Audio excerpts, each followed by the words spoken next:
Olá pessoal, bem-vindo à nossa segunda aula. A nossa segunda aula é Segredos da Eletrônica, entender o motivo da falha e por que falha.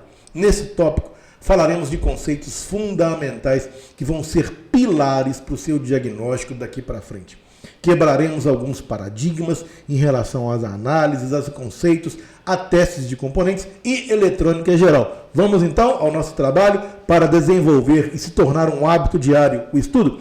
Cada dia seria importante você dedicar pelo menos 30 minutos para o seu estudo, que seja prático ou teórico. Afinal, prática é a mãe do aprendizado. Então, seria importante dedicar o seu tempo durante aí as 10, 12 horas de trabalho que você desempenha no seu dia a dia, um tempo para estudo e prática. Meia hora teoria, meia hora que é prática, tá bom? E assim, conseguindo aí um desenvolvimento muito mais rápido num tempo muito mais curto. Prática é a mãe do aprendizado. Seguimos aí com a aula então, os segredos da eletrônica. Valeu!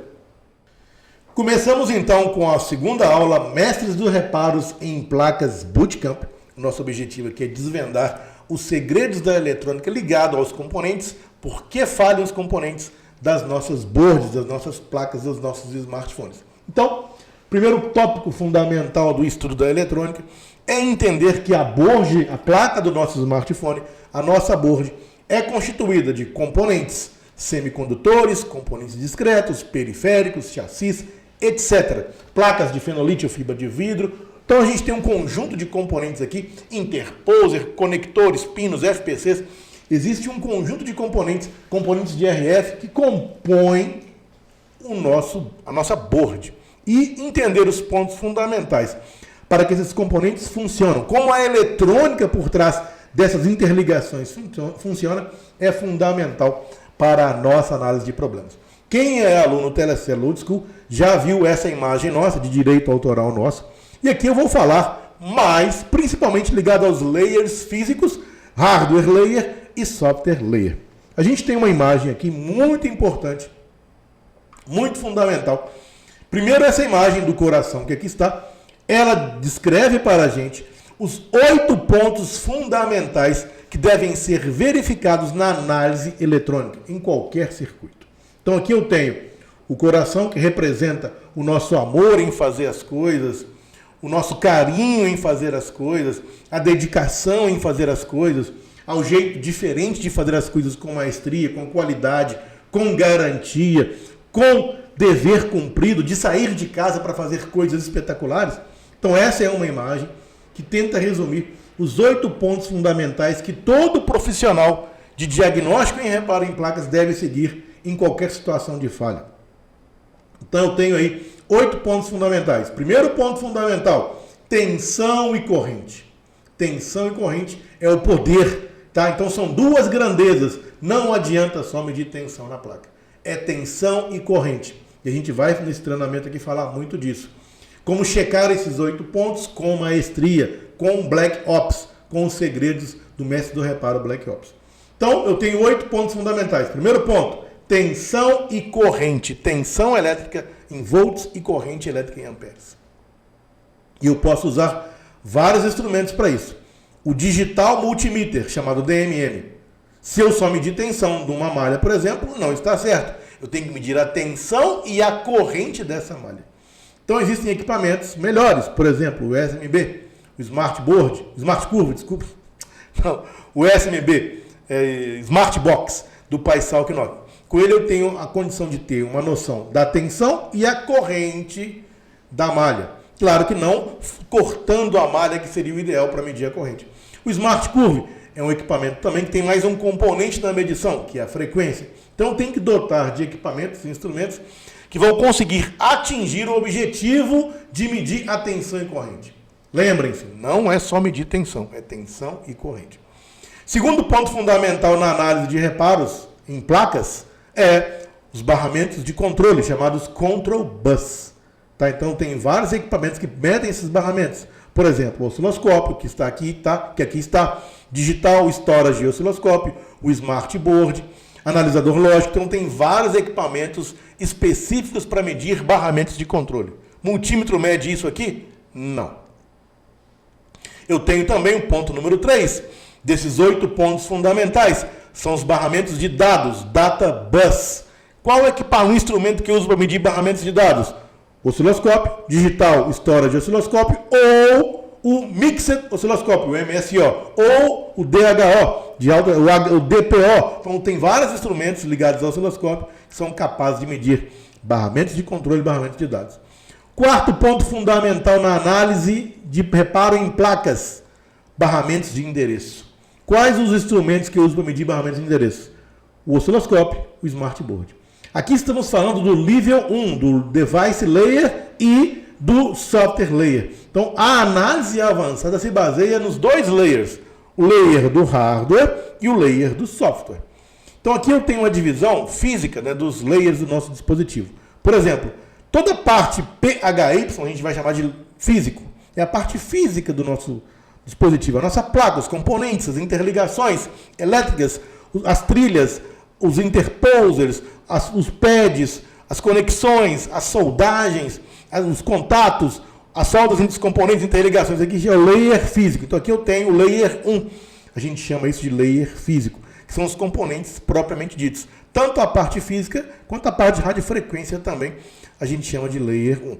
Quando vai subindo o layer, do physical layer, eu vou tendo aí partes abstratas, que a gente não consegue fazer medições tão convencionais. Por exemplo, a parte do MAC, a parte do usuário, eu tenho aqui também o software layer 5, 6 e 7. Então, nosso dispositivo é dividido em layers físicos, chamados PHY.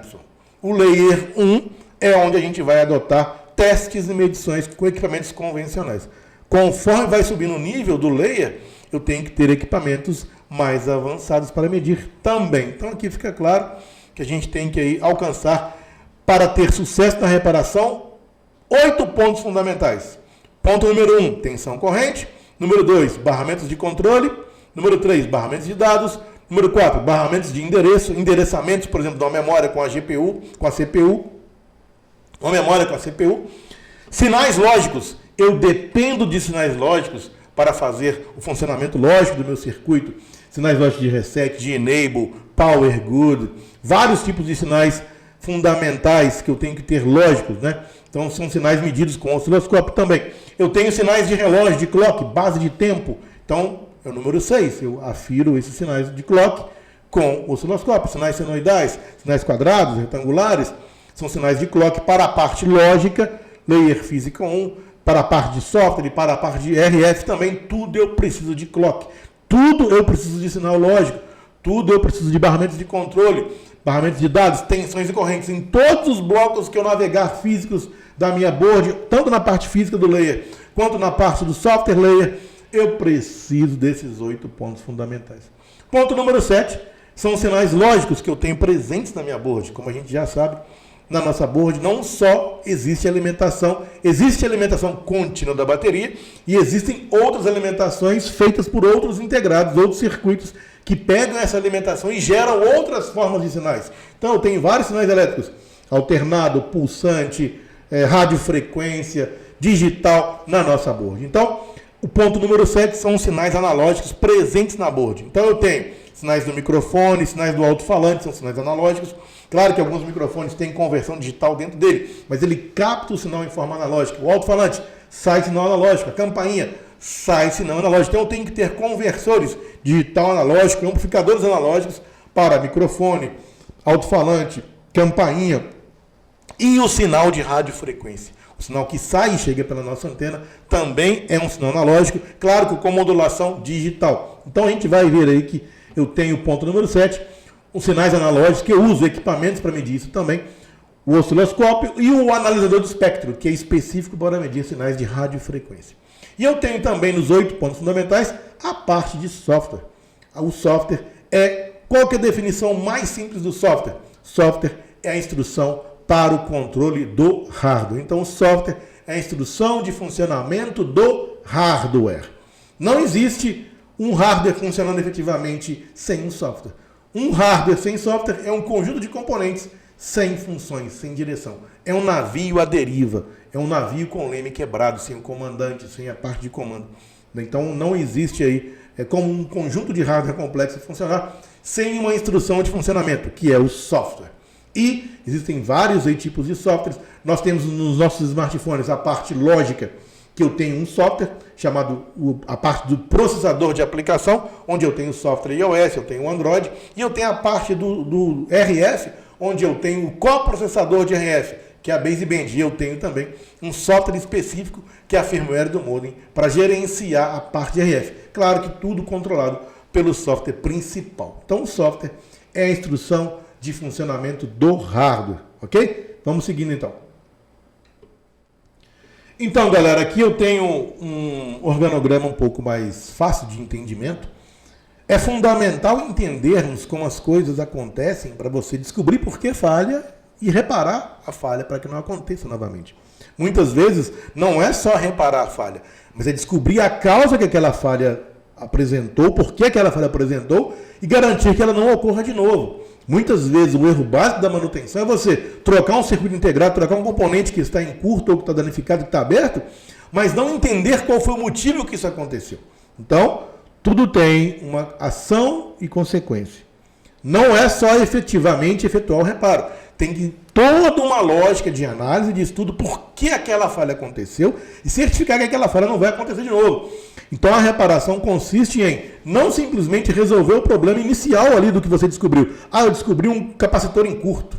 Você vai, troca o capacitor, o aparelho funciona. Mas qual foi o motivo daquele capacitor entrar em curto? Ah, eu vou resolver uma falha de áudio. O integrado falhou, eu vou lá e troco o circuito integrado. Mas você não vai medir as tensões que alimentam o circuito integrado? Pode ter alguma tensão alterada que ocasionou a falha. Você vai colocar um circuito integrado novo, ele vai resistir a essa alteração de tensão, mas daqui a um mês vai voltar com a mesma falha. Então, a análise de solução de problemas é bem mais complexo do que somente, eu localizei o problema. Não é só localizar o problema. É também investigar por que o problema aconteceu. Você tem que ser o Sherlock Holmes da manutenção. Então você tem que usar suas habilidades de investigação, de análise. Descobri a falha, mas qual foi o motivo que causou essa falha? E certificar que todas as condições atenuantes ao funcionamento daquele circuito estão boas e funcionais. E dentro da margem de medição e aplicação do circuito integrado, por exemplo. Então eu troquei o CI de áudio que danificou, mas antes de fazer o aparelho efetivamente liberar em reparo, vou certificar que as tensões de alimentações daqueles CIs estão dentro do valor nominal determinado no diagrama elétrico. Então não é somente localizar a falha, mas descobrir o que causou a falha. Localizar a falha, ótimo, parabéns. Mas por que foi causada aquela falha? A investigação não para quando você identifica a falha, mas sim para quando você certifica que não vai acontecer de novo. Tá? Porque o problema que causou aquela falha pode estar continuando no seu hardware aí. E como você colocou um dispositivo novo, um componente novo, ele vai aguentar a pancada inicial. Mas daqui um dia, 2 dias, volta o seu cliente. Está com o mesmo problema. E eu tenho certeza que já aconteceu isso com vocês. Então seguimos aqui. Aqui eu tenho um diagrama mais simplificado, onde eu tenho a nossa board. A nossa board, que é o nosso objetivo da reparação. Então aqui eu tenho a nossa board, que é a nossa placa de circuito impresso. Eu tenho o kernel, que conecta o software, que é a instrução de funcionamento, com o hardware. Então eu tenho um kernel, que é a interconexão entre essas duas partes. Eu tenho os physical layers aqui embaixo, tá? 1, 2, 3, aqui 6, 7, 8. No nosso hardware, nós temos eletrônica analógica, microfone, alto-falante, speaker, conversor AD, alguns sensores.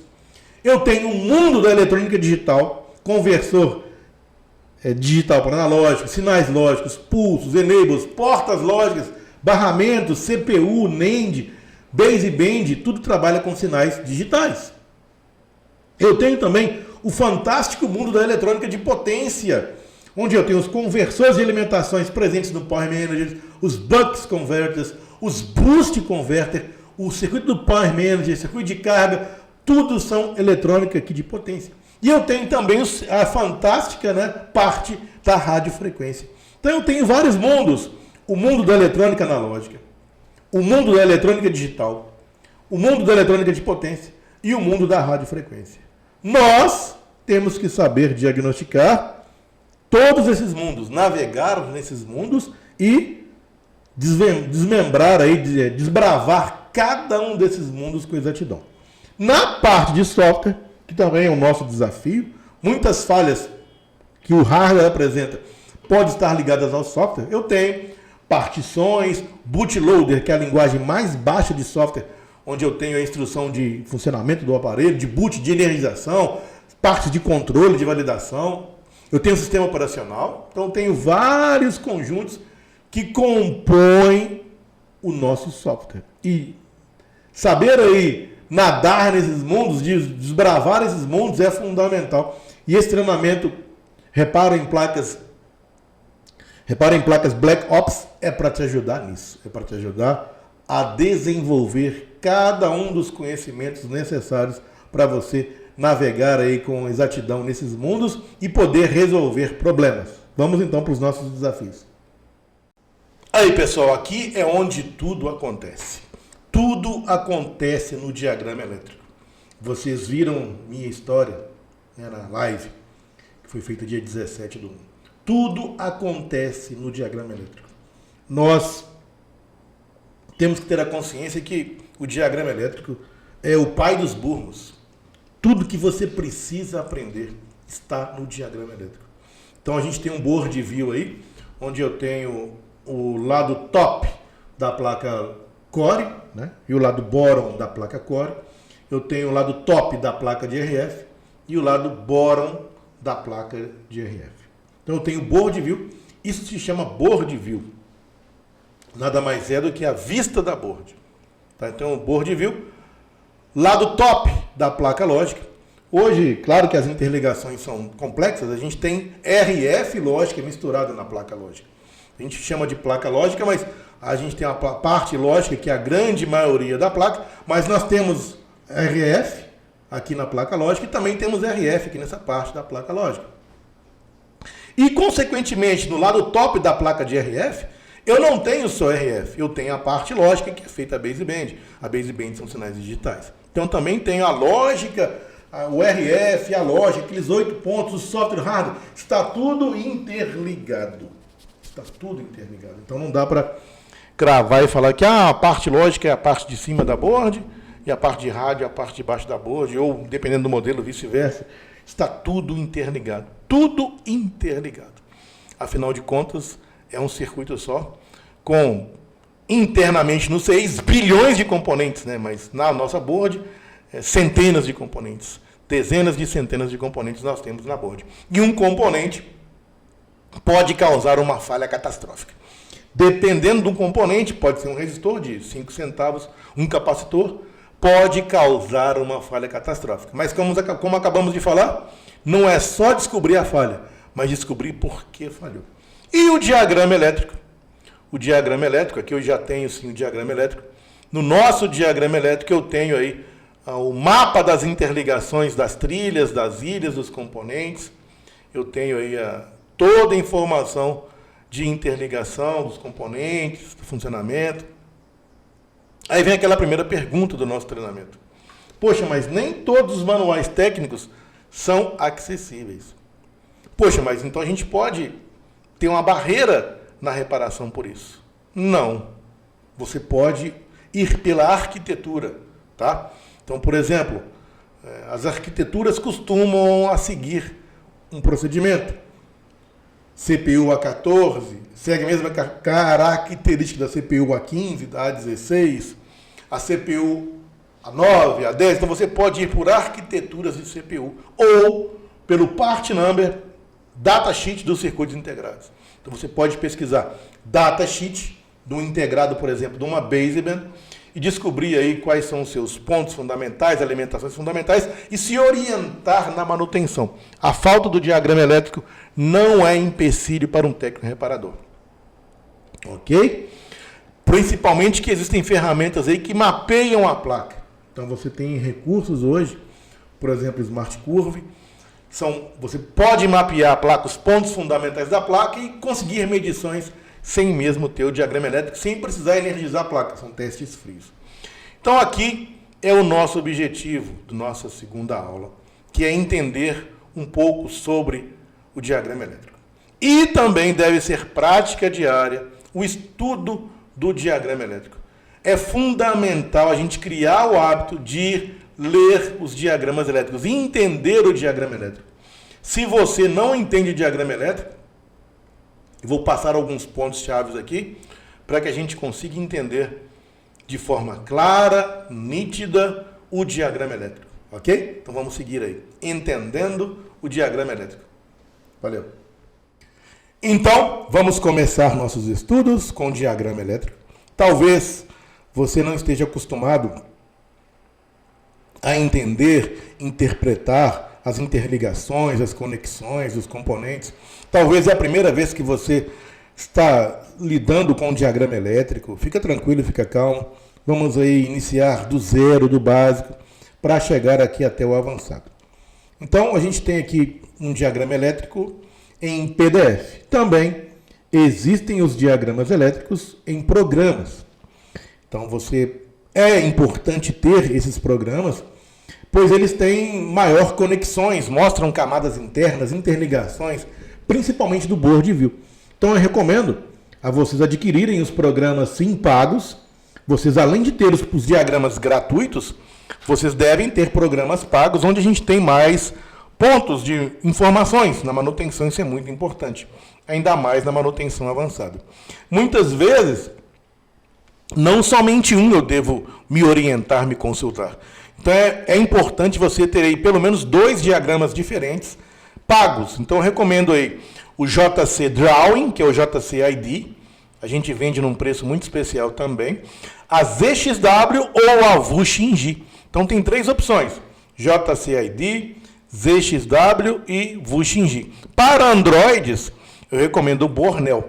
Tá? Então vocês devem ter pelo menos 2 desses programas pagos para vocês se orientarem em relações aí a manutenções complexas. Isso é uma assinatura que você vai fazer anual, e ela vai te permitir você verificar interligações, compatibilidade de componentes, não só o diagrama elétrico. É muito mais do que isso. Claro que a gente vai iniciar nosso ponto de estudo aqui agora. Eu vou pedir um favor para todos vocês. Então, vou pedir um grande favor. Por favor, acessem o YouTube, coloquem no seu smartphone aí de música de fundo uma música clássica. Então, abram o YouTube aí, por favor.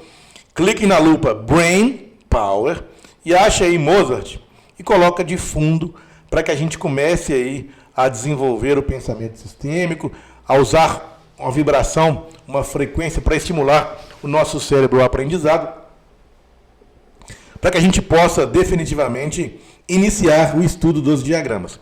Eu não coloquei nessa videoaula devido a direitos autorais. Eu tenho medo do direito autoral da música e barrar o nosso vídeo.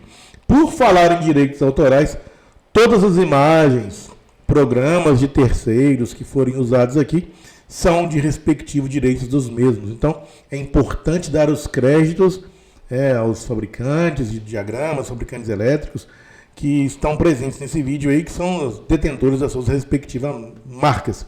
E eu sempre vou informar, quando eu tiver uma imagem, quando eu abrir um programa, os seus detentores dos direitos autorais. Então aqui, o diagrama elétrico é a Apple, que é detentora, e o programa de desenho está usando imagens da Apple e também tem seus direitos autorais, JC Drawing, por exemplo. Então, todo o crédito aos devidos fabricantes. Ok? Então vamos lá. O nosso diagrama elétrico, que o plano esquemático, o diagrama esquemário, nada mais é, a gente fala nada mais é, né, mas é complexo. Ele expressa para a gente, de forma parcial em folhas, todas as interligações elétricas. Então, é impossível, numa folha convencional, num computador, numa janela do computador, colocar todas as partes e todas as suas interligações, porque há milhões de interligações. Tudo está conectado. Então, o diagrama elétrico resume em páginas, em blocos, subblocos, em divisões, parte lógica e parte de rádio, as interligações elétricas dos componentes. Tá? As características dos componentes, os pontos fundamentais que nós mostramos, aqueles 8 pontos fundamentais, estão presentes nessas interligações. Então aqui o diagrama elétrico começa com o diagrama elétrico da parte de cima da placa, que a gente chama de parte lógica, mas que também tem RF. Depois, do meio para frente das páginas, eu tenho o diagrama da parte de RF, que também tem parte lógica. Então, o diagrama elétrico tenta dividir as placas, dividir em blocos, para que você consiga se orientar. Então, as páginas do diagrama elétrico têm o nome, a descrição do que se refere e o título do que se refere.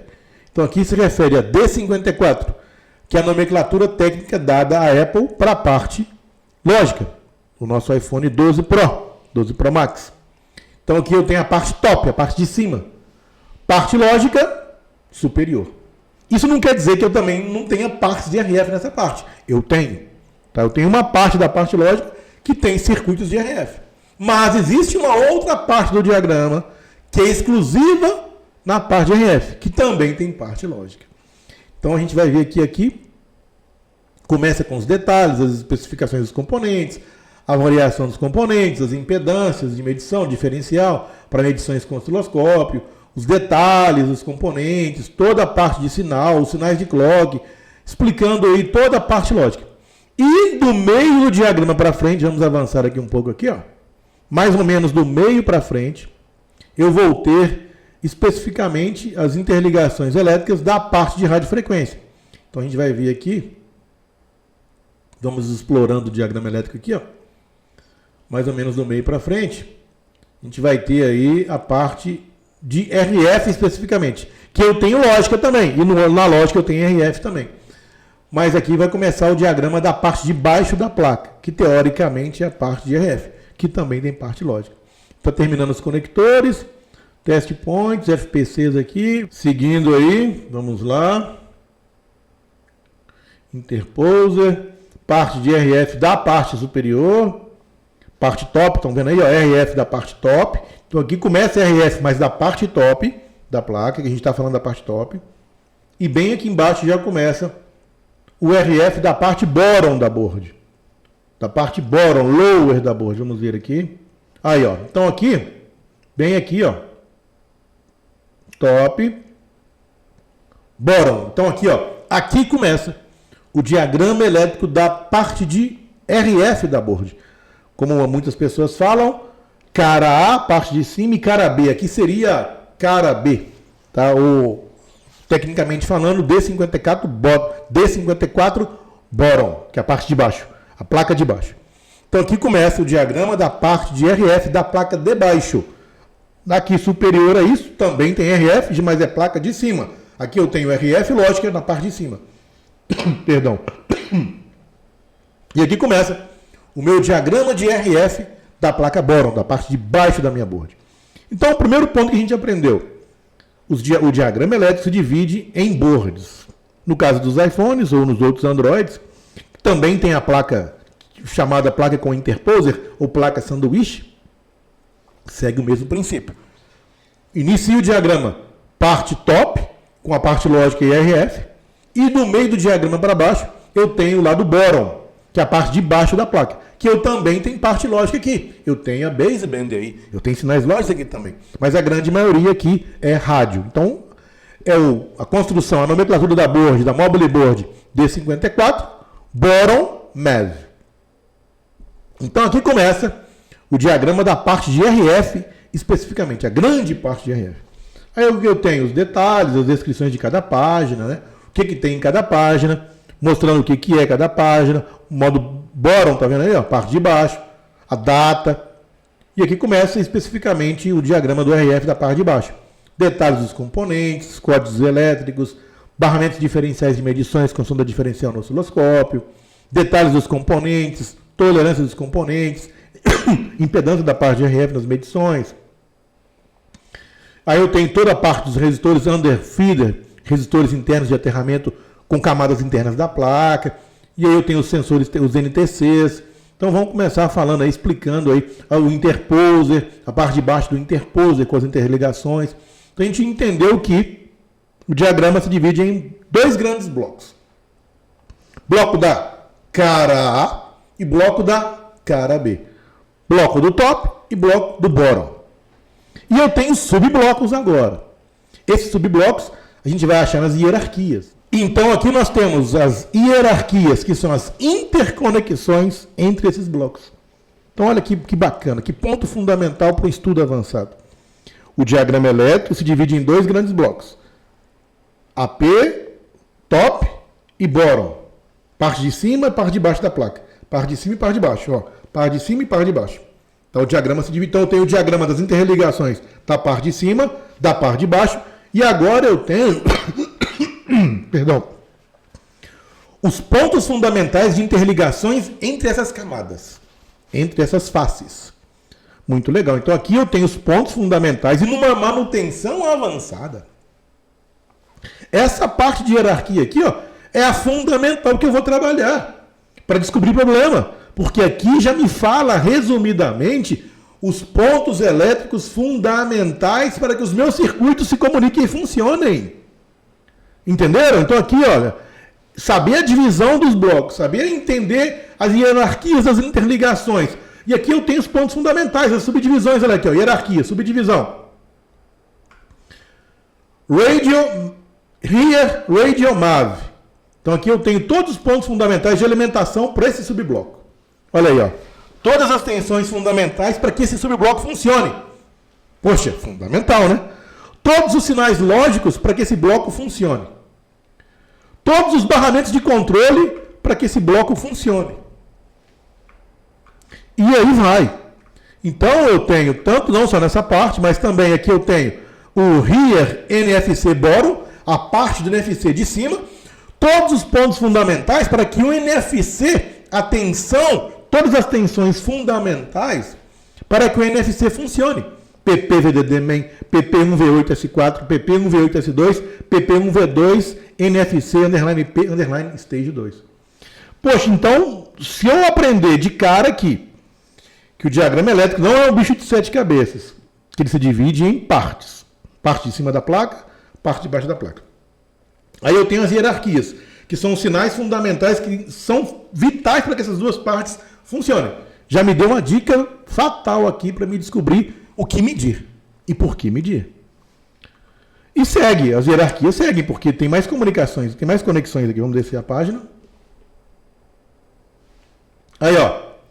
Outra parte de cima do aparelho, eu tenho os pontos fundamentais. Barramento de controle da parte do bottom, da parte de cima.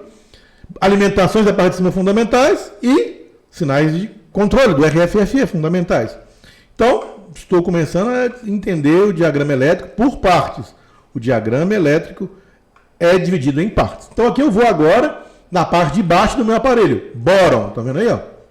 A parte bottom. Aqui é o diagrama elétrico da parte inferior, da cara B. Eu não gosto de usar essa metodologia, mas para as pessoas entenderem fica mais fácil. E aqui já começam os componentes. Power Manager Unit da baseband. A parte dos reguladores Switch Mode Power Supply. Então eu já sei que só pelo título desse desenho, eu não estou entendendo nada desse diagrama. Então para de olhar para ele pelo meio aqui. Para de olhar para os componentes. Foca no título. Foca aqui, ó. Foca aqui para começar. Foca aqui. Então olha só. BB, baseband. PMU, Power Management Unit. Gerenciador de alimentação. Um tipo de chaveador de alimentação, chamado SMPS. Switch Power Mode Supply. Switch Modulator Power Supply. Modulação por chaveamento. Então aqui eu tenho um diagrama elétrico de alimentação para a parte de RF. O BBPMU de RF, o Power Manager de RF.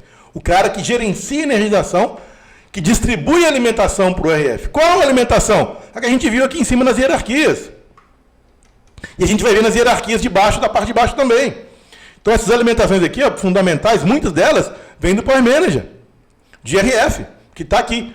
Ah, então agora eu sei que essa página aqui se refere às alimentações que um circuito integrado de radiofrequência na parte de baixo da minha placa, bottom, alimenta o RF. Alimenta baseband, os outros componentes do RF. Sim. Aí eu vou achar no centro do diagrama elétrico. Poxa, eu continuo não entendendo. Então para de enxergar tudo agora, só enxerga esse retângulo. Sempre o retângulo se refere a um circuito integrado. Então aqui eu tenho um circuito integrado, ó, e eu tenho 5 partes de 6. O que quer dizer isso aqui? Eu tenho 6 desenhos desse componente. Então aqui é o UBB-PMU, é o circuito integrado que vai pegar uma tensão contínua, fixa, e gerar outras tensões inferiores àquela tensão, superiores ou não, depende das suas necessidades. Então aqui eu tenho um circuito integrado, que é o nome do título do diagrama, aí ó, UBB-PMU. E no diagrama de RF eu tenho 6 páginas, aqui é uma das 6, aqui é a página número 5. Ah, então quer dizer que eu tenho outras 5 páginas desse componente. Mas por que isso? Porque essa página só está falando do Switch Mode Power Supply. Só estão falando do Switch Mode Power Supply do UBB-PMU.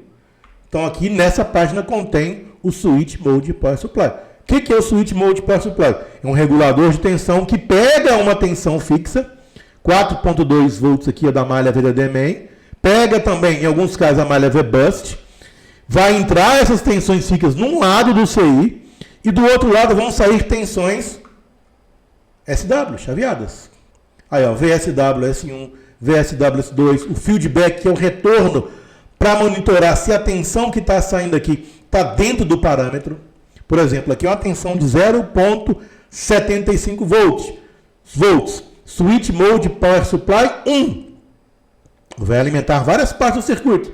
A página 3, a página 6 e a página 31 desse diagrama daqui do meio para baixo. Ah, então aqui me fala qual página que vai.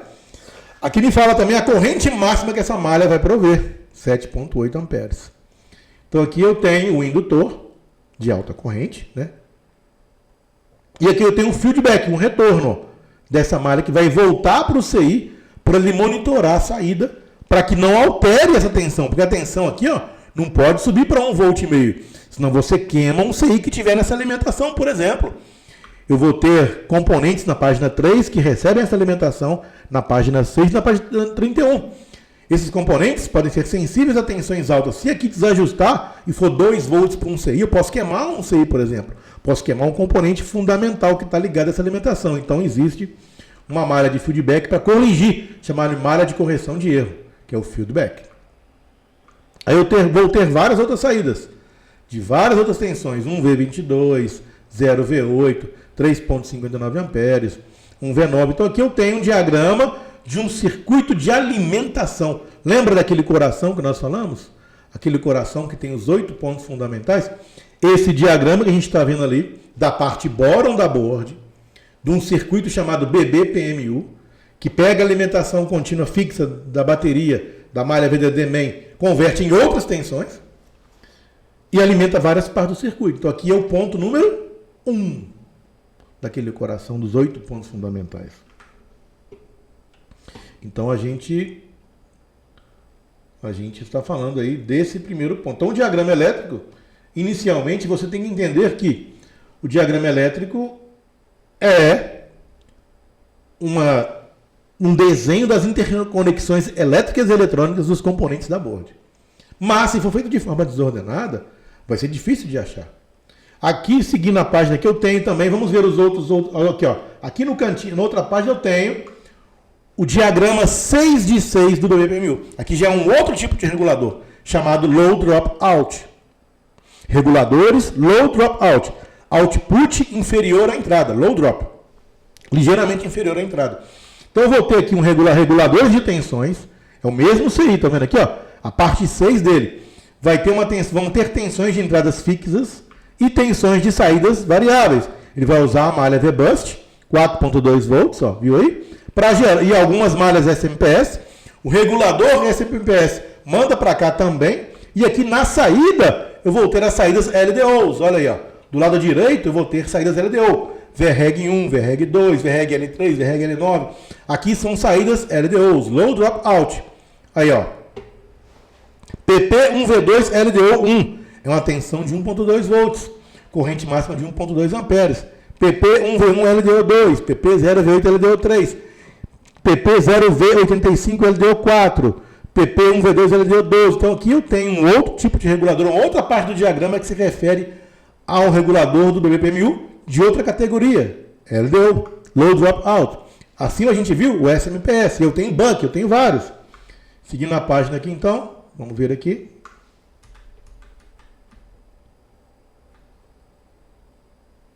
Eu tenho aí, ó, a parte 4 de 6 do diagrama do BBPMU, que é o CI BBPMU.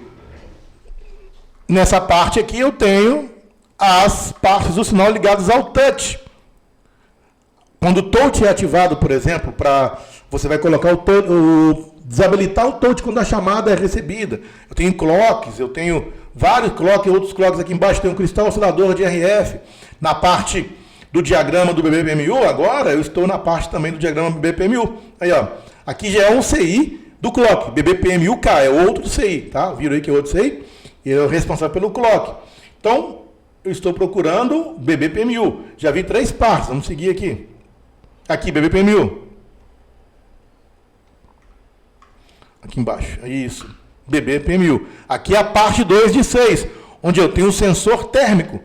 Qualquer variação térmica na placa, se ela esquentar muito, eu vou mandar informação analógica aqui para o BBPMU, ele vai desligar as alimentações. Ou ele vai escrever na tela, o aparelho precisa esfriar. E ele vai compensar as frequências de clock para o RF. Então, a parte de RF esquenta e ela não pode alterar as suas bandas de radiofrequência. Então, tem um sensor térmico aqui. Então, vamos seguindo aqui também. Então, continuamos aqui. Vamos lá para a nossa parte 2 da nossa segunda aula. Black Ops. Black Ops é diferente. Eu quero que vocês desenvolvam, cresçam, aprendam. Então, já colocaram aquela música clássica no fundo aí, já abriram o YouTube, já clicaram na lupa aí, Brain Power, já escolheram a música do Mozart e colocaram para tocar. Agora é hora de deixar tocando aí a música clássica. Vamos lá na parte inicial do diagrama. Então, já que a gente falou alguns conceitos básicos, vamos aí começar a estudar aí totalmente o diagrama.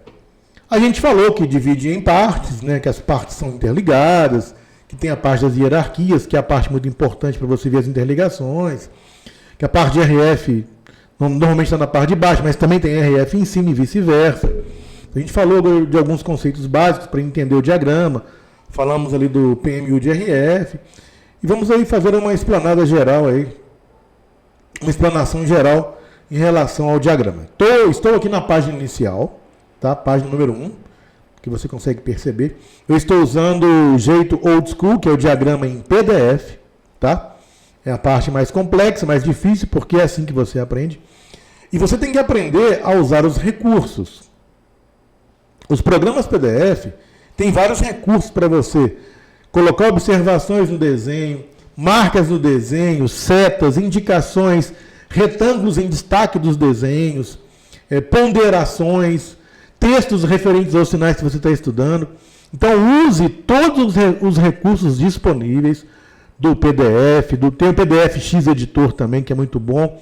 Então, tem vários programas que você pode ter para ajudar você a desenvolver na leitura do diagrama esquemático, do plano esquemático do diagrama elétrico. Então, a gente vai usar aqui alguns recursos de grifar pontos fundamentais, de marcar regiões específicas do diagrama, colocar observações. Isso só me ajuda a aprender. Então, para a gente que quer aí desmistificar o diagrama elétrico, vamos usar essas ferramentas e sempre colocando pontuações, observações, coisas de reparo cotidianas que você fizer também, você pode colocar, medições que você quiser. Você tem que aprender a criar um banco de dados comparativo com os seus testes, com as suas medições. Então, use os recursos do programa para isso. PDF X Editor, o próprio Acrobat, Adobe Acrobat também tem como você editar, colocar nomes, né, colocar destaques nas suas leituras. Então, eu vou começar aqui no diagrama elétrico.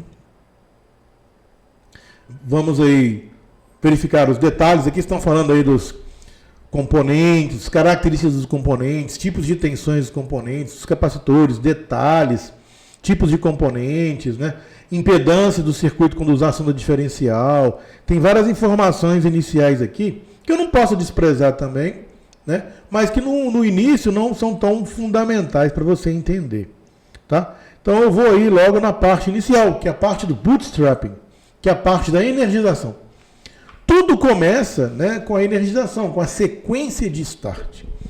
E essa sequência de start se chama bootstrap. Então existe... Quando você pega a sua chave no seu carro, coloca no contato e dá a partida, ou quando você tem uma chave de proximidade, que chega lá dentro do seu carro e o botão start está liberado para você iniciar o motor do carro, então o motor do carro vai dar a partida. Essa parte do diagrama elétrico, como ele é dividido por blocos, por partes, subblocos, né? Os blocos são subdivididos por nomes de pontos importantes. Então tudo começa com a CPU. A CPU é tudo no estudo de uma board. Quando você quer aprender algo ligado na board, você começa com a CPU, porque a CPU é tudo. Tudo é CPU. 90% dos componentes estão ligados diretamente com a CPU. Os outros 10% dos componentes estão ligados indiretamente na CPU. Tá? Então, 90% de tudo que você tem na sua board é controlado, ligado, detectado, verificado, validado diretamente, ou alguns componentes em série para ajustar isso, pela CPU. Então, tudo é CPU. Tudo é CPU e tudo é software. O diagrama começa exatamente isso, falando na parte fundamental de energização da placa, que a gente chama de bootstrapping. Dentro dessa parte do bootstrapping, eu tenho revisão da minha placa, identidade da minha placa e configuração do boot. Tá? Então, eu fiz um resumozinho aqui para a gente estar falando. Eu vou colocar aqui esses pontos fundamentais em cada... Eu já marquei aqui o meu diagrama elétrico. Tem várias ponderações. Então, o que eu fiz? Uma área retangular aqui, em verde. Aí eu marquei aqui. Essa área são 1, 2, 3, 4 resistores. Esses resistores estão ligados numa tensão de alimentação de 1V2 underline IO. Estão vendo aqui? 1V2 underline IO. Esses resistores aqui servem para polarizar uma alimentação, uma GPIO. Aí você tem vários resistores que podem estar montados ou não da placa, e essa montagem ou não nesses resistores vão definir níveis lógicos na GPIO, alto ou baixo, ou Z, que é alta impedância, se ele não tiver. E aí, com isso eu consigo fazer a revisão da placa, a identificação da board. Então aqui eu tenho os resistores que determinam a revisão da board. Board heavy. Tá? O que é board heavy? Se é uma placa de engenharia, se é uma placa de teste. Então olha aqui, ó. O que é board heavy? Olha aí, ó. O que é board heavy? Se é uma placa de engenharia, que é a placa em validação ainda, se é um design, se é um produto de validação, se é produção em massa. Então, esse conjunto de componentes que está ali determina se o produto é um produto em desenvolvimento, se é um produto em produção em massa, porque o produto, antes de ser lançado ao público, tem que passar por uma sequência de testes. E esses resistores aí, board heavy, vão determinar qual que é exatamente essa revisão dessa placa, esses resistores estando na posição ou não. Então isso é fundamental, você não remover, esses resistores estão, olha só, olha lá, ó. O componente já fala. Aqui eu tenho o número do componente, que a Apple pode colocar independente. Aqui é o valor ôhmico, 1000 ohms. Aqui é a tolerância que ele tem, 5%, mais ou menos 5%. Ele pode medir 1050 ohms ou 950 ohms. Aqui é o material que ele é composto, metal filme. Aqui é o tamanho, 0,10 por 0,5 mils. E aqui é onde ele fica, o local, a sala, room, do lado da região da CPU. Então ele fica na sala da CPU. Esses resistores todos, ó, estão próximos da CPU. E eles definem qual que é a revisão dessa placa. Tá? Uma falha desses resistores causa um não funcionamento da identificação e, consequentemente, do boot do aparelho. Então aqui eu tenho a sequência.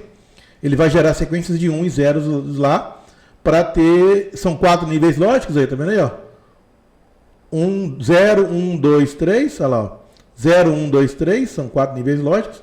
E aqui eu tenho os 4 bits, e a sequência dessa montagem vai gerar bits. Se é um pré-protótipo, se é um protótipo, se é uma produção em massa. Então esses resistores vão determinar, apesar de eles serem iguais aqui, eles têm que estarem nos lugares específicos da placa. Quando tirar uma CPU, limpar uma resina, se sair, trocar de lugar, você vai se complicar. Bem aqui embaixo, e eles estão ligados no 1V8. Então aqui eu coloquei também uma observação, olha aí, ó. De onde está vindo esse 1V8? Esse 1V8 está vindo lá do Power Manager.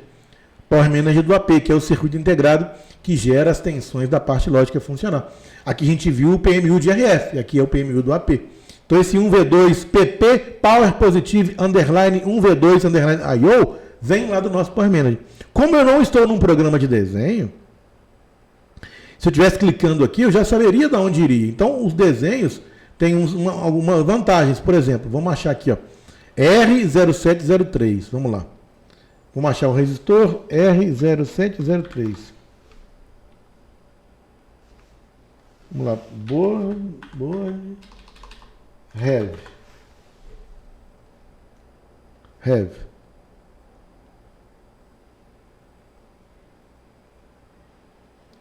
07 R0703. Vamos confirmar se é R0703 mesmo. R0723. Vamos lá. O PP 1V2 IO também dá, fica mais fácil. R0703, não é isso? R0703. R0723. R0723 aqui, ó. Achamos o R0723. No programa de desenho, basta eu dar um duplo clique aqui no PP1V2IO, já vai me mostrar o pino de interligação de onde está saindo do meu Power Manager. Olha aí, ó. O meu U3300 aqui, ó, é o meu Power Manager. E aqui eu tenho dois pinos dele aqui, esse aqui também. Esses dois pinos aqui, ó, vão levar a tensão board heavy para os meus resistores. Onde estão os resistores? Ó, bem do lado da CPU. Então eu vou tirar as trilhas aqui, ó. Aí, ó, bem do lado da CPU, R0723, vamos ver aqui. Vamos achar de novo onde ele vai cair direto aqui. Mas eles estão bem aqui do lado da minha CPU mesmo. Olha lá, estão bem aqui em cima. R0723, olha ele aí. Então esse resistor, eles estão polarizados com um V2 de um lado deles, e do outro lado eles estão montados para definir um nível lógico, para que a CPU entenda qual que ela é. O que essa placa é? É uma placa protótipo, é uma placa de pré-protótipo, é uma placa de produção em massa. Então quando você fizer qualquer tipo de manutenção, se mover esses resistores aqui e desconectar, você vai ter um mau funcionamento do seu produto, não vai identificar corretamente. Então aqui no programa de desenho eu vejo claramente que a alimentação sai desse CI, PP1V2IO, estão vendo aí? Olha lá, ó, U3300, que é o Power Manager, sai de dois pinos, aí tem uma trilha, uma ligação elétrica, olha lá, ó. Essa ligação elétrica liga em outros pontos e também liga onde? Nos nossos resistores aí, ó. A ligação elétrica vindo lá do Power Manager. Aqui a camada, são as várias camadas. Eu tenho várias, 1, 2, 3, 4, 5, 6, 7, 8, 9 camadas envolvidas com essa alimentação da placa. Então essa alimentação PP1V2IO é muito importante no processo de energização. Se meu aparelho não está ligando, baixo consumo, é importante verificar? Sim, senhor. Voltando então ao jeito hard de fazer as coisas, né? Então eu coloquei essa observação, que o PP vem lá do Power Manager, estão vendo aí, ó? Vem lá do Power Manager, ó. PP1V2IO vem do Power Manager. Aqui também tem outra observação, com os detalhes que eu falei, o que é Board Heavy, tá vendo aí, ó? DVT, Design Validation Test, PVT, Production Validation Test, RAMP e MP, produção em massa. Então se é um dispositivo regular, ele está com a configuração MP, RAMP, dos resistores, tá ok? Aí você pode conferir na tabela e ver. Tá? Então, a gente está fazendo aqui um estudo no qual eu marquei e coloquei pontos fundamentais do diagrama, fui estudando o diagrama, grifando, marcando os pontos fundamentais para me aprender com o diagrama, porque tudo está no diagrama. Aí eu tenho agora os resistores aqui de baixo, outros pontos aqui de baixo, são chamados identificação da board, ou board ID. Estão vendo aí, ó? GPIO Board ID, General Purpose Input Output, é uma porta lógica da CPU que pode ser entrada ou saída, que usada para definir qual que é a identidade da board, que tipo de aparelho é. É um 12 Pro Max 4G, é um 12 Pro Max 5G, é um 12 Pro, qual versão que é de RF específica que ele é. Então também é feito aqui com jumpers e resistores aí, ó, R0713 e R0712. Esses resistores vão definir o que o aparelho é. Se ele é um aparelho D54, D53, D52, né? A gente viu aí que o D do D54 é a denominação que a Apple dá para a sua placa. Então é feita uma lógica para que a placa identifique o que ela é. Então se você faz um swap de uma placa que tem uma ID diferente para outra, ela é totalmente igual. A placa D54 5G, por exemplo, eu tenho um iPhone D54 5G e um D54 que não é 5G, um iPhone 12 Pro Max que não é 5G e um 12 Pro Max que é 5G. Tem identificações diferentes, você tem que mudar esses resistores aí, além de verificar se os PA são totalmente iguais. E aqui eu tenho também, então aqui esses resistores estão ligados no mesmo ponto de alimentação PP1V8 I/O. Então veja como essa alimentação é importante. A eletrônica, ela segue regras fundamentais. E se falhar essa alimentação aqui, você não vai ter board heavy, não vai ter board ID, você não vai ter um boot no seu aparelho perfeito. Então são pontos fundamentais que você tem que aprender a descobrir. Como que você descobre isso? Estudando. Então use os recursos que os manuais técnicos têm para você grifar, marcar, colorir. E aqui eu tenho também outra parte muito importante, que também usa, olha lá, ó, também usa a alimentação PP1V2. Eu vou deletar aqui, depois eu vou compartilhar esse material com vocês, tá bom? E vocês vão poder compartilhar esse material aí, ter ele prontinho. Essa outra parte aqui se refere à configuração do boot. Olha lá, ó, configuração do boot, é um barramento SPI, Serial Peripheral Interface. Manda lá para a NAND a configuração de como o aparelho vai ligar. Olha que coisa importante. Esses resistores determinam essa configuração de como que o aparelho vai ser feita a leitura do boot. O que é o boot? É o software para fazer o aparelho ligar, onde valida o aparelho, valida o serial, valida as configurações, valida a identidade, valida o hardware, valida o aparelho deixar energizar. Se esses resistores aqui forem rompidos, quebrados, perdidos ou montados errado, trocados seus valores, vão gerar outros níveis lógicos, não vão ligar. Então também tem toda uma tabela para fazer isso, para que o aparelho tenha a configuração de boot, vai lá para a NAND. Então olha que parte importante do nosso diagrama. Só na primeira página que a gente começou a analisar, tem pontos muito importantes, né? Continuando aqui no nosso diagrama elétrico, eu tenho agora aqui os pontos, os espaçadores Studoff, que são aqui, ó, Studoff, são pontos na placa que você já percebeu. Já percebi na placa, tem alguns pontinhos na placa que não tem ligação nenhuma, são só simplesmente círculos com ponto dourado e não tem ponto nenhum. Isso são componentes, são desenhos feitos na placa, né, chamados espaçador Studoff, né, eles servem para identificar na montagem, identificar o place dos componentes, o pick and place da montagem dos componentes. Esses SB aqui, o SB 0801, SB 0802. Aqui são SH, são as shields, são as blindagens, tá ok? Então até as blindagens tem no diagrama. A blindagem é parte de um componente da placa. Eu tenho também mais os Studoff aqui também. E eu tenho aqui também os FDs, são chamados fiducials. São pequenas almofadas colocadas na placa para auxiliar também as máquinas a fazer o pick and place, tá? Para você obter melhor resultado na montagem. Aqui é marcado a laser para os componentes, colocar os componentes nas posições corretas. E aqui os resistores underfitter, são chamados resistores subway, né? Resistores de conexão interna. Eles não podem ser removidos e não colocados de volta. Esses resistores, poxa, eu estou vendo aqui, ele liga GND com GND. Olha lá. Esse resistor aqui não precisa na board. Senhores, tudo que tem na board precisa. Tudo que tem na board precisa. A Apple, a Samsung, a LG são empresas capitalistas que visam dinheiro.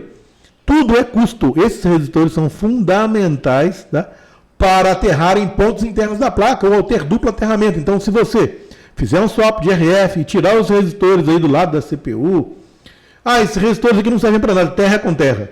Negativo. São obrigatórios serem colocados no lugar, tá? São resistores underground aí aterram camadas fundamentais na sua placa que precisam ser colocados de volta. Não caiam nessa conversa aí não, beleza? E próximo a NAND também tem, ó, tá? Esses aqui todos estão próximos a CPU, alguns estão próximos ao CPU, tem vários desses componentes. Próximo ao CPU tem, e é muito comum o pessoal tirar para fazer swap e não voltar para o lugar. Então, seguindo aqui, ó, na página, aqui começa o estudo da parte miscelâneos da CPU. Então, a CPU, nossa CPU, ela tem 21 partes.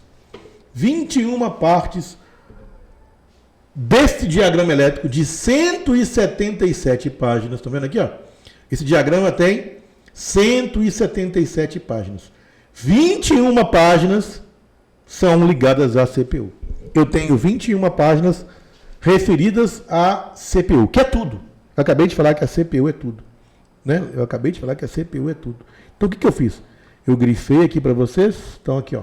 Aqueles resistores de board ID, que a gente falou lá em cima, aqueles pontos que vêm lá para identificar qual que é a versão da sua board, chegam na CPU. Então a CPU tem uma região chamada diversos, miscelâneos, que vão receber aqueles pontos 0 e 1 que os resistores lá em cima estão mandando para você. Então aqui, ó, essas interligações que a gente viu aqui em cima aqui, o resistor de board ID, aqui, ó, board heavy, board ID, estão ligadas aonde? Exatamente na CPU, na seção miscelâneos, que é diversos. Então aqueles resistores lá estão vindo exatamente aqui na CPU, olha aí, ó. Board ID, tá? Board ID. Então eu coloquei aqui, ó, a observação vindo lá, ó, resistores do Board ID. Então você pode aí colocar observações, pode colocar da onde estão vindo o sinal, porque é difícil você, a primeira vez, com dificuldade, entender tudo no diagrama, são muitas ligações. Se você não coloca lembretes, então essa é a regra mestre, ó, mestre Black Ops. Esta é uma regra mestre Black Ops. Como é que está a música clássica aí? Está tocando bem? Esta é uma das regras, dicas de ouro Black Ops. Então aqui tem uma mina aqui, ó, uma mina bombástica aqui. O que é essa mina bombástica? Definir no diagrama elétrico orientações para que você consiga relembrar as interligações. São 177 páginas de interligações. Quem vai conseguir decorar essas interligações? Se você não usar um lembrete. Então aqui eu já sei, olha lá, aqui eu já sei, Board ID, coloquei um lembrete aqui, resistores do Board ID. São os resistores que estão aqui, ó, Board ID. Não é isso? Então, e eu posso colocar um exemplo lá também, eu posso colocar lá um lembrete falando para onde ele está indo. Indo para a CPU. E aí fica tudo organizado, tudo bonito. Então eu consigo... Se eu colocar esses lembretes e esses blocos de notas, eu consigo colocar aqui, opa, olha lá, atenção vem do Power Manager, vai lá para a CPU. Então eu posso colocar aqui, ó, indo para ligado nas GPIO da CPU e colocar até a página que eu quiser. Página 9. Página 9. Poxa, então agora eu consigo ter uma dica matadora para me começar a entender essas interligações que tem no diagrama. Fica difícil. Então aqui eu já tenho lá, ó, resistores de Board ID. Board Heavy, Board ID. Estão ligados na página 9. Board Heavy, Board ID. É o Board ID aqui de baixo, né? Board ID. É o de baixo aqui, ó. Board ID. Vamos... Aí eu tenho até a configuração aqui que eu coloquei aqui, ó. Segue. Página... Segue para a CPU, página 9. Beleza. Beleza, tá feito. Segue para a CPU, página 9. Vamos lá para a página 9 agora. Página 9. Tá aqui os resistores de Board ID. Fazendo isso, eu consigo ter um início, meio e fim. A história tem que ter início, meio e fim. A manutenção tem que ter início, meio e fim. O fim é o resultado da qualidade. O início é a análise. O meio é a execução do trabalho e o fim é o trabalho apresentado com qualidade 99%. Tá? Então, início, meio e fim. Eu coloquei aqui o início, meio e fim. Eu fiz isso. Aqui estão os outros pontos. Vamos ver aqui.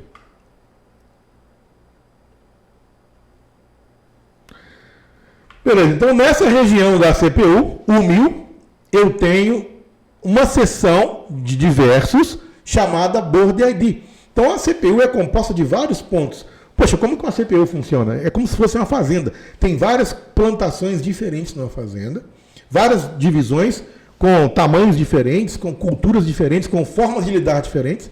Algumas interligadas, outras não. E essas seções podem ser independentes ou não também. Então aqui eu estou numa seção, numa fazenda, uma parte da CPU, onde tem várias fazendas diversas, E aqui eu estou na fazenda chamada Board ID, que define qual que é a identidade da board. Aqui também eu tenho uma seção chamada DFU, Device Firmware Update. O que é isso aqui? É para você colocar o aparelho em modo de atualização de software forçada.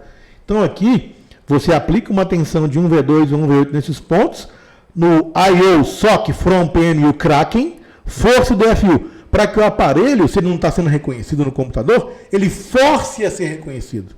Então você consegue aplicar uma tensão baixa aí de 1V2 100 mA nesse pino, para que o aparelho entre em modo de atualização de software. Ele vai habilitar as portas de controle de habilitação do software para implementar um software novo. Então você coloca o aparelho em modo chamado DFU, Device Firmware Update. Aqui é tudo NC, são NCs. Aqui eu tenho o cristal oscilador da CPU, X-Tal, tá vendo aí? Então eu grifei de amarelo. Então esse amarelo aqui, ó, é o cristal de clock, que produz o clock da CPU. Lembra o que é o clock da CPU? Poxa, lembra do nosso coraçãozinho lá? Olha o clock aí, ó. Clock signal. Clock signal. Sinal de clock, né? Então, poxa, faz parte daquele coração desses 8 pontos. Então aqui é um daqueles 8 pontos lá. Então aqui eu marquei lá o sinal de clock, que gera o ciclo de máquina. Esse clock é feito por um componente chamado cristal, que é esse Y1000 aqui, ó. Esse cristal produz uma onda senoidal de 24 MHz. Aí eu tenho 2 capacitores de desacoplamento aqui, e esse sinal de 24 MHz vai ser aplicado num pino da CPU na seção da miscellaneous. Uma seção da CPU chamada diversos, miscellaneous. Uma fazenda, dentre várias fazendas que tem na CPU, chamada X-Tal. Então aqui vai gerar um clock, e esse clock aqui dentro da CPU vai ser multiplicado, vai ser dividido para gerar outros sinais de clock. Então eu tenho um sinal senoidal aqui, que ele vai ser convertido em onda quadrada, depois multiplicado, subtraído, para gerar várias frequências necessárias para a parte lógica e para a parte de RF também. Então esse clock aqui é um clock de referência fundamental. Se ele estiver oscilando errado ou danificado, vai comprometer totalmente o seu aparelho. Como que eu testo esse cristal de clock aqui? Com um osciloscópio ou com um frequencímetro. E tem que conectar aqui a sonda no capacitor C1020, nesse ponto aqui, ou nesse resistor, tem que bater 24 MHz. E tem que ter uma senoide. Aí você afere que o clock está bom, que está gerando um pulso de clock. Tá bacana? Beleza? Podemos seguir? Então a dica matadora é o quê? É você definir, né, os pontos fundamentais do diagrama. Aqui eu tenho uma seção fundamental, olha só, vamos aprender aqui então. Vou até apagar aqui, ó. Apaguei. Aqui eu tenho uma tensão PP 0.6 volts, VDD, tensão direta de dreno, QL, stage 1. Aí eu tenho vários resistores, de 240 ohms, 240 ohms, 240 ohms, 240 ohms, 240 ohms, 240 ohms, todos os resistores iguais. Esses resistores vão definir alguma coisa, um nível lógico para a memória DDR, olha aí, ó. Define a impedância de entrada da DDR. Esses resistores são resistores analógicos de definição de impedância. DDR, resistor de referência, olha aqui, ó. RREF, resistor de impedância, olha aqui, ó. DDR-Z, que aqui é impedância, aqui é impedância. E aqui é referência. Então eu tenho resistores que vão definir referência de uma tensão analógica para que a DDR faça processamento. Ah, mas o CI é digital. Sim, mas ele tem que ter uma conversão analógica para gerar bits nisso aí. Então, todo CI digital tem uma referência AD, para gerar da conversão AD dele interno. Então aqui eu tenho resistor de referência AD, analógico para digital, e resistor de impedância, para definir a impedância da comunicação. São esses resistores aqui, ó, fundamentais. Olha aí, ó, fundamentais. E para acesso da memória RAM. Então, se eu tenho alguma falha na RAM, não é só trocar a RAM, não. Tem que verificar o quê? Os resistores da referência e da impedância da DDR. Certo?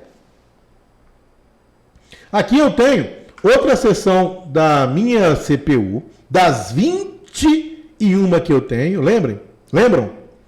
Essa seção é miscellaneous, diversos do diverso. Aqui eu tenho vários pontos.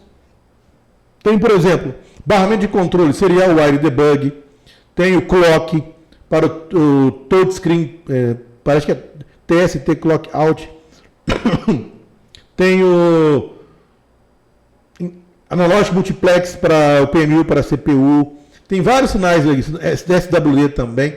Então aqui eu tenho a seção aí de diversos, dentro do diverso. E aqui eu tenho outra seção, vou deletar aqui também, chamada acelerador. Aqui eu disparo.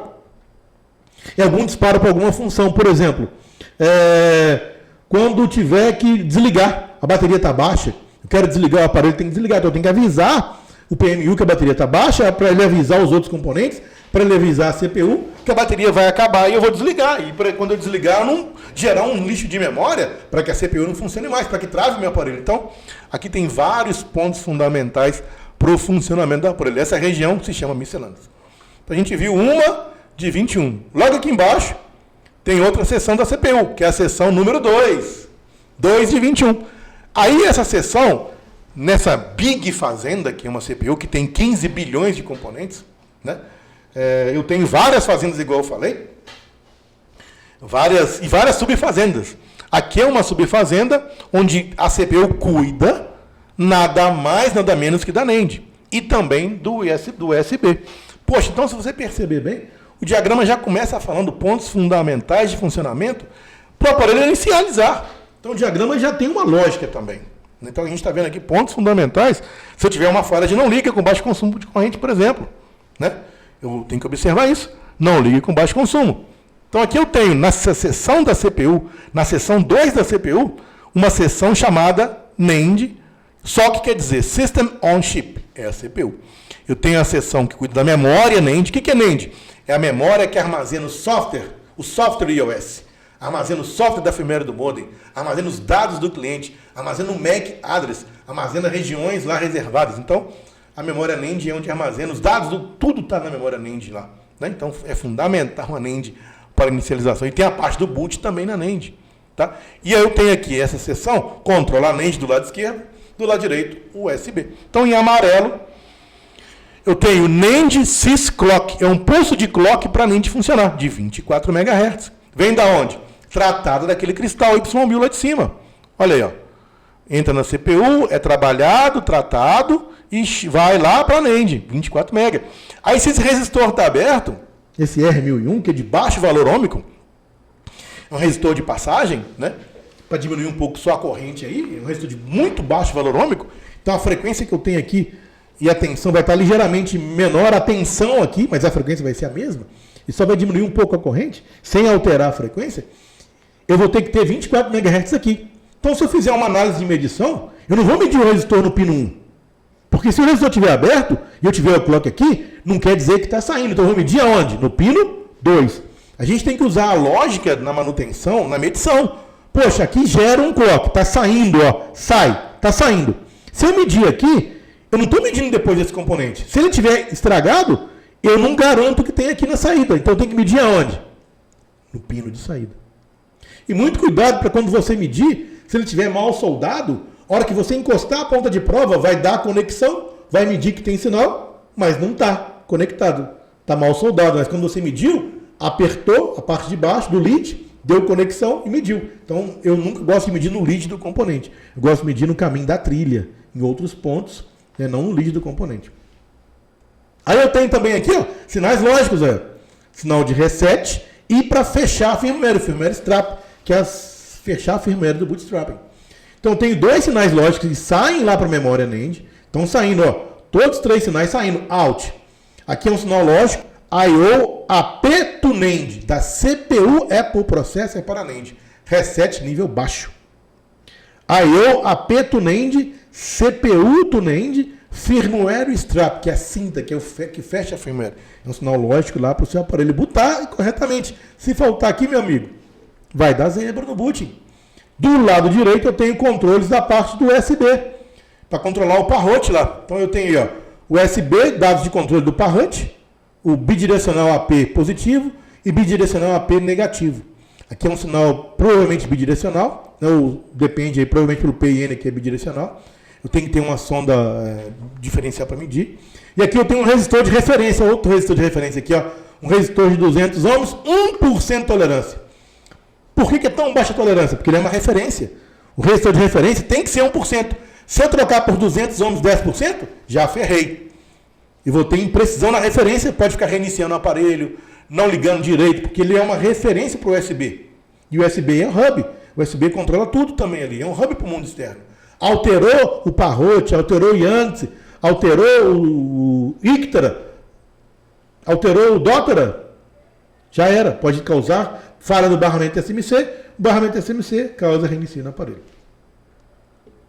E aqui, uma informação que vem lá do USB, ó, VBus Detect, para a CPU verificar se o USB está conectado. Claro que no USB é 5 volts, mas tem um circuito aí que vai gerar um V2 através daquele 5 lá. Então a lógica do manual técnico, o grande ponto que você vai fazer a virada da chave, é você aproveitar os recursos que nós temos hoje em relação a poder identificar todos os pontos do diagrama, colocar anexos, olha aqui, ó, colocar anexos em PDF. Então eu posso colocar anexos, olha aí, ó, eu coloquei anexos no meu PDF, no meu diagrama, coloquei anexos, olha aí para vocês verem, ó, coloquei anexos, opa, acabou que eu fechei ele aqui, vamos abrir ele de novo. Você pode colocar anexos, você pode colocar lembretes, você pode colocar vários pontos de comunicação, de informação, identificação no seu diagrama elétrico, para que ele tenha, que faça para você sentido no que você está estudando. Então você pode pegar um diagrama elétrico e sim, e pode definir, colocar pontos nele. Deixa eu abrir aqui de novo, não é esse aqui não. É isso. Então você pode sim usar esses recursos para você se orientar nas interligações. É muito complexo. Então se você tentar enxergar tudo como um todo, não vai dar certo, tem que enxergar parcialmente. Então aí, ó, o que eu fiz aqui agora? Aqui é uma outra seção da CPU chamada PCIe. System on Chip, que é a CPU. Peripheral Communication Interconnection Express. É um barramento de dados de altíssima velocidade. CPU NAND, CPU módulo Wi-Fi, CPU baseband. Olha a importância. Comunicação de dados de alta velocidade. A NAND manda dados para a CPU. Bidirecional, vai e volta. Para o barramento PCIe. A CPU manda dados para a baseband, para o barramento bidirecional, vai e volta. PCIe. Que é outro link, mas também é barramento PCIe. E para o CI do Wi-Fi. Então aqui eu tenho os 3 barramentos PCIe. CPU NAND, CPU módulo Wi-Fi, CPU baseband. Então vamos dar uma explorada aqui. Nesse lado direito aqui eu tenho o barramento PCIe link 0. Tá vendo aqui? Ó, o link 0 é o barramento da CPU para NAND. Olha aí, ó. CPU AP para NAND. Então ele está me falando o que é. Então aqui, ó, me fala o que é. Aí, ó, SOC PCIe. O que é isso? É a comunicação de dados entre CPU, NAND, CPU Wi-Fi e CPU BB. Então tá falando aqui, ó. Olha lá, ó, SOC PCIe.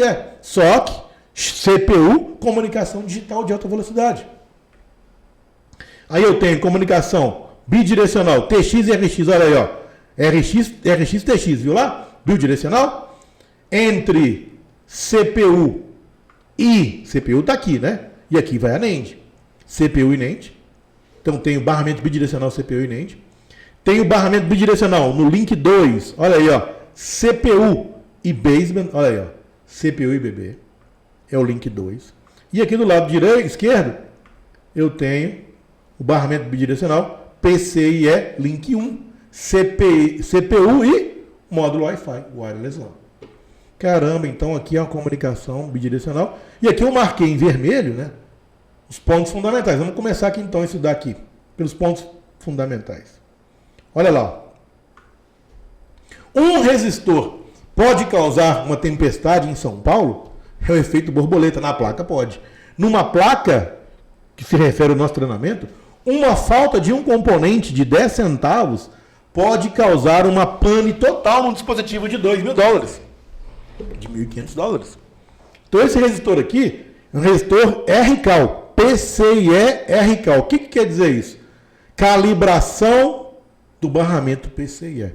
É um resistor usado para calibrar o barramento. Então vai gerar um nível lógico de tensão aqui. Tá vendo? E vai gerar um nível lógico positivo embaixo, negativo em cima, desacoplado por esse capacitor. E esse nível lógico que gerar aqui é específico para calibrar a comunicação da CPU com a NAND, comunicação da CPU com a baseband, comunicação da CPU com o módulo Wi-Fi. Imagina se esse resistor aqui arranca da placa. E onde ele está? próximo à CPU. 1, só que aí, ó, aqui é a localização, próximo à CPU. Se esse capacitor aqui entrar em curto, vai ter 0 volts aqui, vai descalibrar a comunicação. O aparelho vai ficar dando 4013, reiniciando 4014, não liga, por aí vai. E por aí vai, pode não funcionar o Wi-Fi, não funcionar o Bluetooth, não funcionar o wireless, não funcionar a baseband, não funcionar a NAND. Então, do outro lado, eu tenho o clock para esses barramentos funcionarem. Olha lá, o clock desses barramentos. Então aí, ó, por exemplo, ó,